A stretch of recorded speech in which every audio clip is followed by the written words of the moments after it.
Ajinomoto మనం నిత్యం తినే ఫాస్ట్ ఫుడ్స్ లో టేస్టెడ్ సాల్ట్ అనేది వాడబడతాయి.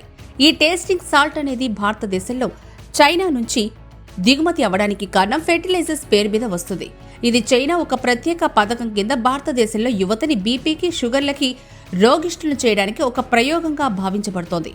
ఈ టేస్టింగ్ సాల్ట్ అనేది ఈ రోజుల్లో ప్రతి ఫంక్షన్స్ లో వంట వాళ్ళు కూడా రాస్తూ ఉంటారు. చైనాలో ఇది వాడితే ఉరిశిక్ష విధించే విధానం కూడా ఉంది. కానీ భారతదేశంలో దీనికి ఇంకా వెలుగులోకి తీసుకురాలేదు. ఈ టేస్టింగ్ సాల్ట్ వేసిన ఏ భోజనమైనా ఒక 40 రోజుల్లోనే తిన్నారంటే జీవితాంతం బీపీతో, షుగర్తో బాధపడడం తప్పదు. ఈ విషయాన్ని మీడియా మాధ్యమాల్లో చర్చించి దీన్ని వ్యతిరేకించి ఒక మహా ఉద్యమంగా తీసుకొస్తే గాని ఈ భారతదేశంలో రోగిష్లు తగ్గరంటూ కొన్ని సామాజిక సంస్థలు కూడా ఢిల్లీలో చర్చించాయి. కానీ మన ప్రభుత్వం దీనికి నిమ్మకు నీరెత్తినట్లు ఉంది. ఈ టేస్టెడ్ సాల్ట్ వల్ల మన కొన్ని వేల రుచులను గుర్తించగలిగే మన నాలుక బండబాటిపోవడమే కాకుండా మేధోశక్తిని కూడా నాశనం చేస్తుంది. దీన్ని మన భారతీయులందరికీ తెలియజేయవలసిన బాధ్యత మనందరిపైన ఉంది. జై హింద్.